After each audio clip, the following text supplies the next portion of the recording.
Really by my Buddha a lot. Big butt hump shot for shot. If you wanna scrap, pull up, baby. Egg roll, what another egg roll.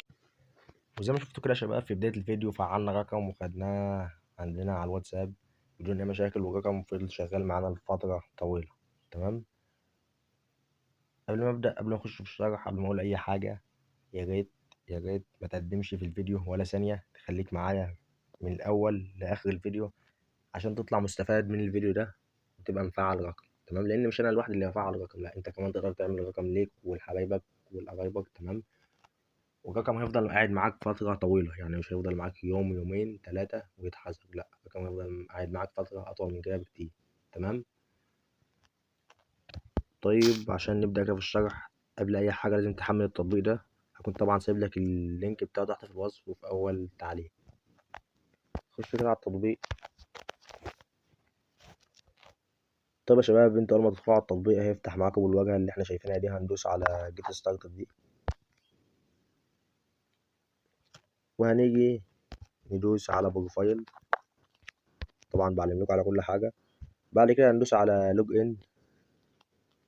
طيب هيفتح معانا الخانة دي اللي قدامكم اللي انتوا شايفينها ديت، اللي هي فيسبوك، جوجل، ابل ستور. تمام، اللي هي الايفون.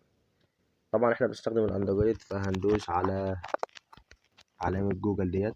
ممكن تسجل برضه بالجيل بتاعك، بس دي اسهل طريقة اللي هي بتاعت جوجل. تمام، هندوس على جوجل.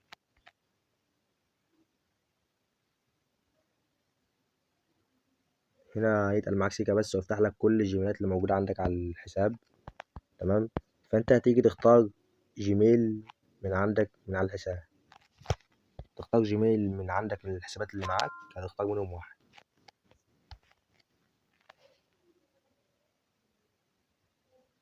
وزي ما انتم شايفين كده، بمجرد ان احنا اخترنا جيميل التطبيق ادانا رقم بدون اي مشاكل اهو. احنا هنعمل ايه بقى؟ هنيجي عندنا على العلامه اللي في النص ديت اللي هي فون. تمام، وهندوس عليها. هتلاقي ان التطبيق فتح معاك الواجهه ديت. طيب الواجهه دي ايه بقى؟ اللي بتاكد الجيميل بتاعنا. هندوس على اللي هي سند ايميل، وانت اول ما هتدوس عليها هتلاقيه مديك 30 ثانيه عشان تاكد الايميل بتاعك. فانت تخش كده على الجيميل تاني، هتلاقي ان التطبيق باعت لك مسج. هتدوس عليها وهتدوس على الكلمه الزرقاء اللي ظاهره لك ديت.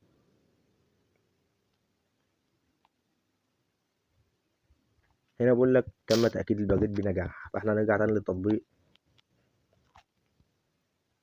لو جينا نخش على الصفحه الرئيسيه نرجع للفون كده، هتلاقي ان العلامه اللي كانت ظاهره لك او التاكيد اللي كان ظاهر لك ما عادش ظاهر. طيب هتلاقي عندك كده الرقم بتاعك فوق وعلامه النسخ في الجنب، اللي هم المربعين اللي فوق بعض دول. ركزوا معايا يا شباب.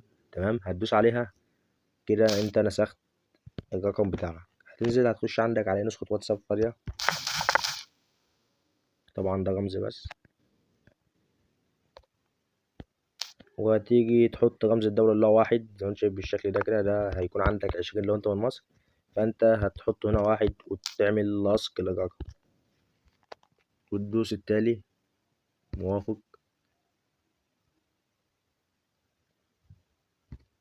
هنا بيقول لنا نتمكن من ارسال رسالة، فاحنا هنضغط اتصل بيه. تمام، هنا ادانا دقيقة و49، فالمفروض ان هو يوصل لنا الاتصال.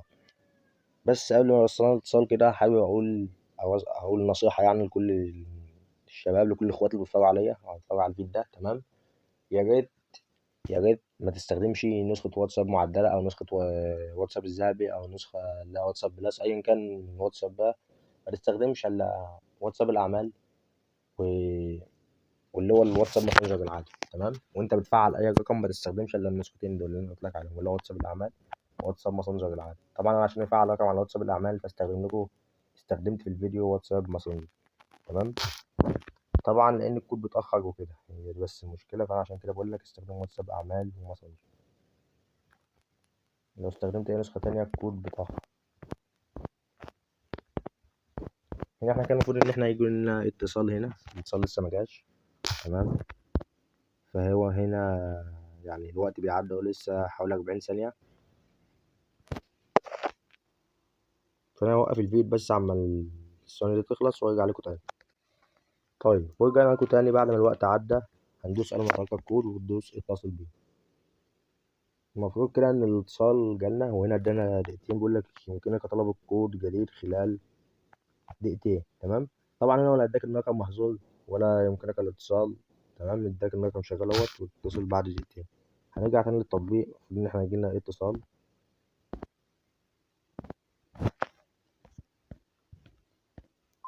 طبعا الاتصال بيجيلك في الخانة ديت اللي في الستوري ديت. تمام. طيب زي ما انتم شايفين كده يا شباب، جالنا هنا ميزد كول اهيت. تمام. جالنا لا بالعربي يعني مكالمة فائتة. ليه بقى المكالمة دي فائتة؟ عشان انا النت عندي ضعيف سيكا بس، جالي مكالمة فائتة. انت طبعا لازم عشان تاخد رقم يكون النت عندك طلقة. تمام. يكون النت عندك شغال، يعني محملش ثانية، مش زي النت اللي عندي يعني. تمام. لو النت عندك ضعيف هتفتح البيانات. تمام. هتشحن كارت بقى، تعمل اللي انت عايزه، بس اهم حاجة تفتح بيانات لو النت عندك ضعيف، وتعمل التغيير يعني، وتطلع برقم. لو النت عندك مش ضعيف والنت عندك شغال كويس، فالاتصال هيجيلك، مش هيعمل زي ما عمل معايا كده ويجيلي مكالمة فائتة. بس هنا اهم حاجه ان المكالمه جات لنا، وده الاثبات اهوت، عشان بس ما حدش ينزل لي في الكومنتات يقول لي التطبيق مش شغال. لا يا صاحبي، المكالمه جالنا في الفيديوهات. تمام. دي مكالمه اهي المكالمه اهي. دي المكالمه، دي مكالمه فائته اهي، ميسد كول. تمام. مكالمه فائته، بس عشان النت عندنا ضعيف فما قدرتش ان انا ارد على المكالمه. طيب لحد هنا يا اخواتي بنكون وصلنا لنهايه الفيديو. اشوفكم في فيديو جديد، وسلام.